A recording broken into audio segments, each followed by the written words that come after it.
Hi, I'm Eden. Today I'm going to tell you my story. But before I continue, please like, share, and subscribe to hear more stories like this.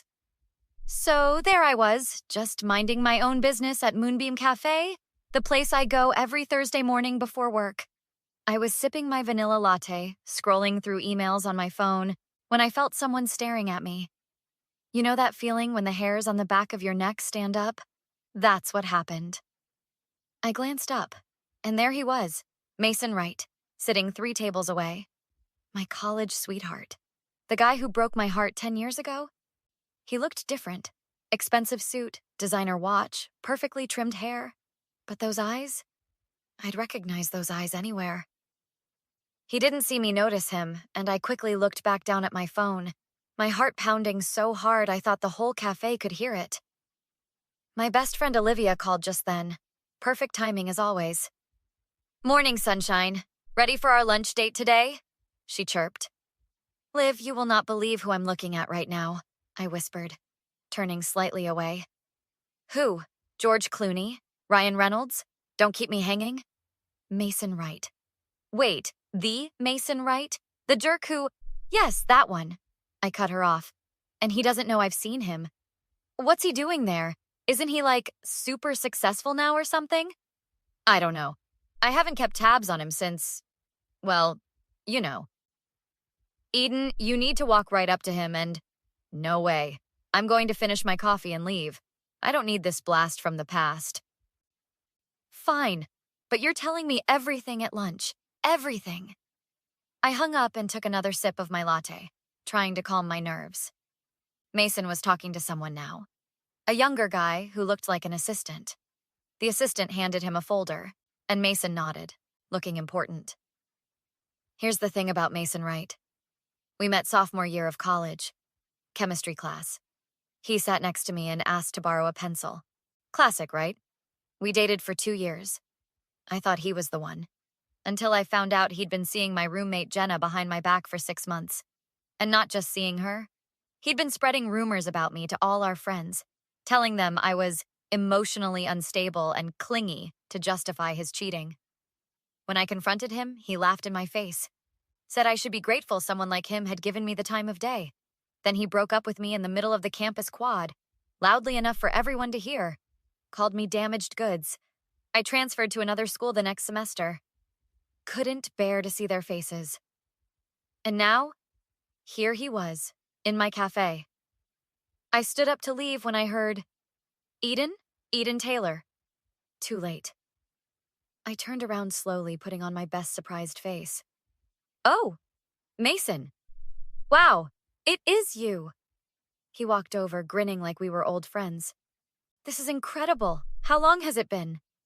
10 years, I said flatly. "Has it really been that long?" He looked me up and down. "You look good." "Thanks," I replied, not returning the compliment. "Well, I should get going. I have work." "Wait, please." He touched my arm, and I resisted the urge to flinch. "Let me buy you another coffee. Catch up a little." "I really can't." "Just 5 minutes, please, for old time's sake." Against my better judgment, I sat back down. Mason signaled to the barista, who immediately rushed over. Interesting. "Another latte for the lady, and I'll have an espresso," he said, not even looking at the barista. "So what have you been up to?" I asked, though I really didn't care. He smiled, that charming smile that once made my heart flutter. "I run Wright Innovations now, tech company. We just went public last year." That explains the suit. "What about you?" "I'm a project manager at Stellar Graphics." "Oh." His smile dimmed slightly. "That sounds nice." "It is nice. I love my job." "Still drawing in your spare time?" he asked, apparently remembering my old hobby. "Actually, yes. I've had a few pieces in local galleries." "That's cute," he said with that condescending tone I remembered all too well. "You always had enthusiasm." I felt my cheeks burn. Same old Mason, backhanded compliments and all. "And you?" I asked. "Still collecting people who boost your ego?" His eyebrow twitched. "I see you haven't lost your sense of humor." The conversation stalled. He checked his watch. A Rolex, of course. Listen, he said suddenly. I'm hosting a charity gala this weekend. You should come. I don't think... Here's my card. My cell's on the back. Text me if you change your mind. He stood up, dropping a 50 on the table for 2 drinks that cost maybe $10 total. It was really good seeing you, Eden. And just like that, he was gone. At lunch, I told Olivia everything. So, Mr. Cheating Jerk is now Mr. Big Shot CEO? She said, stabbing her salad. And he invited you to his fancy gala? Are you going? Absolutely not, I replied. Maybe you should. Olivia had that look in her eyes, the dangerous one. Why would I put myself through that? Closure? Revenge? The satisfaction of showing up looking amazing and then rejecting him all over again? I laughed. That's ridiculous. Is it? She leaned forward. Eden, he humiliated you. He made you transfer schools. He made you question your worth for years. That was a long time ago. And yet your hand is shaking just talking about him. I looked down. She was right. Look, she continued. I work with Rachel at Parker & Associates, remember? They handle PR for all these rich tech guys. Let me ask her about him. Knowledge is power, right? Fine, I sighed. But I'm still not going to that gala. 2 days later, Olivia and Rachel came to my apartment unannounced, carrying takeout and wine. We need to talk, Olivia said as they barged in. About? I asked, though I already knew. Rachel put down her bag and fixed me with a serious look. About Mason Wright. What about him? He's not a good guy, Eden, Rachel said, opening containers of Chinese food. Our firm almost dropped him as a client last year. Why? Sexual harassment allegations from 3 female employees, all settled out of court with NDAs. I felt sick. Seriously? That's not all, Olivia added. Tell her about Diane. Rachel nodded. Diane Chen, his former VP of marketing. She developed their most successful campaign, the one that put the company on the map. He took complete credit, then fired her when she complained. That's horrible, I whispered. The worst part? Rachel continued. He's done this to multiple women. There's a pattern. He finds talented women, uses them, discards them, and ruins their reputations if they speak up. Just like he did to you, Olivia said softly. We sat in silence for a moment. The charity gala, Rachel said finally. It's this Saturday at the Grand. It's supporting women in tech, ironically enough. I'm going, I decided, surprising even myself. Really? Olivia looked shocked. Yes, but not alone. I looked at both of them. I'm going to need help. The next day, I called in a favor from my college friend Daniel, who now worked as a software engineer at, you guessed it, Wright Innovations. Eden, long time no talk, he said when he picked up. Hey, Daniel, I need your help with something. It's about your boss. Mason? What about him? Did you know we dated in college? No way. Small world. Very small. Listen, what I'm about to tell you might sound crazy. I explained everything. College, the cheating, what Rachel told me, and my half-formed plan. That actually explains a lot, Daniel said when I finished. There are rumors around the office. No one says anything because he's the boss, but yeah, I've seen how he treats women on the team. Will you help me? What do you need? Access to his presentation for the gala, and an introduction to Diane Chen. That's a big ask. I know. He sighed.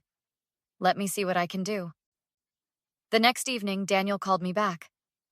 I found Diane, he said, his voice hushed like he was somewhere he shouldn't be. She wants to meet you. Tonight. Tonight? That's fast. Eden, you don't understand. When I mentioned your name and Mason, she practically jumped through the phone. She's been waiting for an opportunity like this. 2 hours later, I was sitting in a quiet bar with Diane Chen, a sharp, elegant woman with fierce eyes and a determined set to her jaw. So you're the college girlfriend, she said, studying me over her martini. The one he used to talk about. He talked about me? That was surprising. Not by name, But he would mention this clingy ex whenever he wanted to explain why he had trust issues with women. She made air quotes with her fingers. Charming, I muttered. When Daniel told me what you're planning, she leaned forward. I've been documenting everything for the last year. Emails, text messages, recordings of meetings.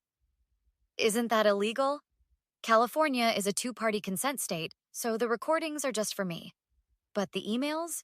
Those are company property, and I was CC'd on all of them. What exactly do you have?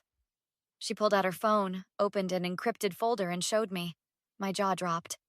This is comprehensive. I knew someday I'd need it. Just didn't know how to use it without destroying my own career in the process. But you, she smiled. You're not in tech. He can't blackball you. I think we need to loop in Rachel and Olivia, I said, and create a real plan. 3 days later, we had a plan. Me, Olivia, Rachel, Daniel, and Diane, who was surprisingly eager to help when Daniel explained who I was. Saturday night arrived. I wore a sleek black dress that Olivia insisted made me look powerful and sexy. Rachel got us all invitations through her PR connections. Daniel would be our inside man, and Diane had the evidence. The Grand was packed with Silicon Valley elites in expensive clothes, sipping champagne and pretending to care about women in tech. Mason spotted me almost immediately. Eden, you came! He kissed my cheek, his hand lingering on my waist. You look stunning. Thank you. Congratulations on the event. Let me introduce you to some people, important people. He emphasized as if I should be impressed.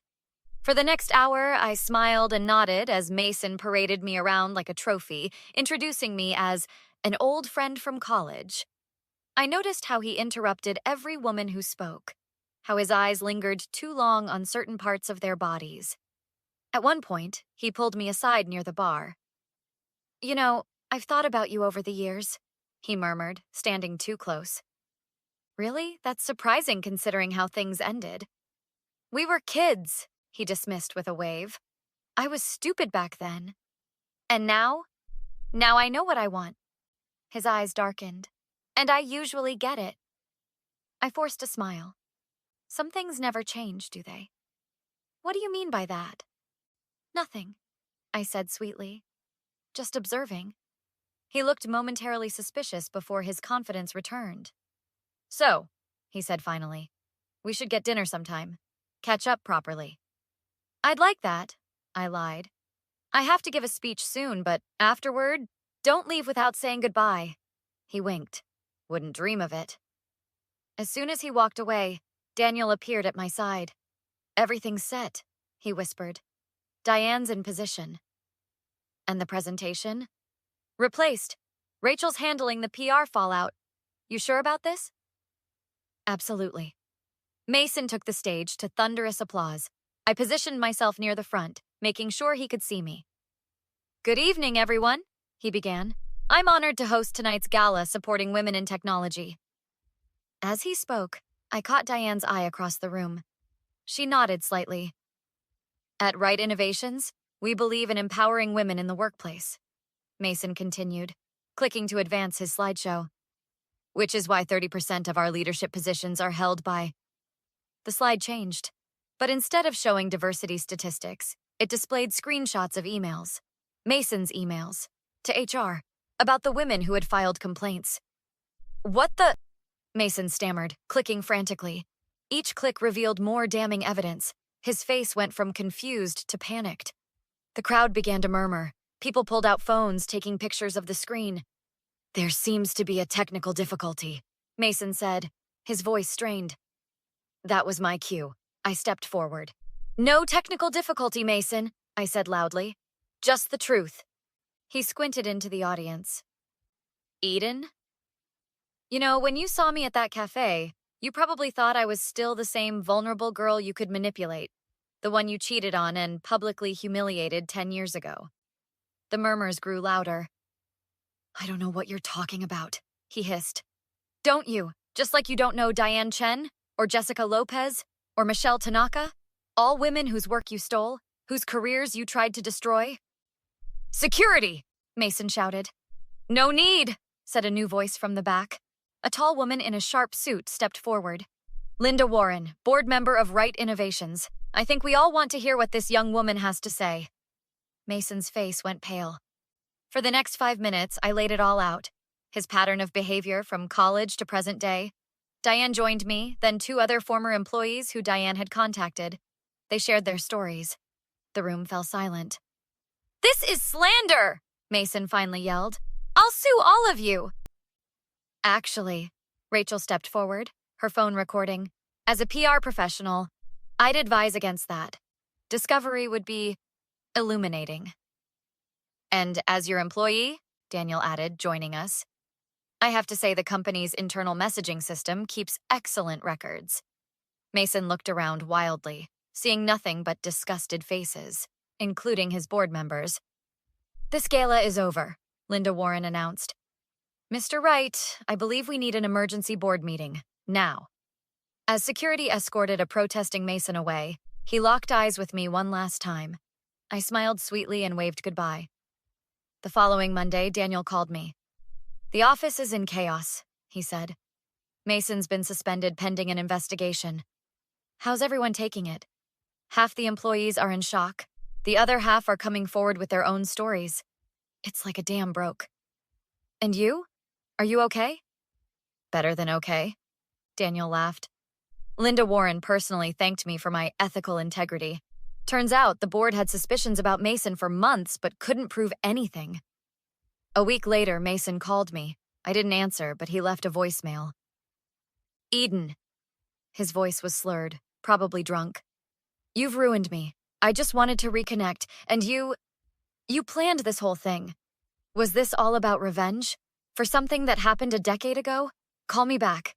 We can fix this." I deleted the message without calling back. The next day, he sent flowers to my office with a note. "I'm sorry for everything. Please help me." I donated the flowers to a local hospital and threw away the note. 3 months later, Mason Wright was forced to resign from his own company. The board appointed Diane Chen as interim CEO. The sexual harassment settlements became public. His reputation was in tatters. Me? I got a job offer from Linda Warren's new venture. Turns out exposing a toxic CEO makes quite an impression in certain circles. Sometimes when I'm feeling particularly satisfied, I go back to Moonbeam Café on Thursday mornings. Mason never shows up anymore. I heard he moved to another state, trying to rebuild his life. Last week, Olivia asked if I felt bad about what happened. "Not for a second," I told her. "He made his choices. For 10 years. "And you?" she asked. "Are you finally free of him?" I thought about it as I sipped my latte. Completely. "So tell me, what would you have done if you were in my shoes? Would you have confronted Mason right away at the cafe? Or do you think my plan for the gala was the right move?"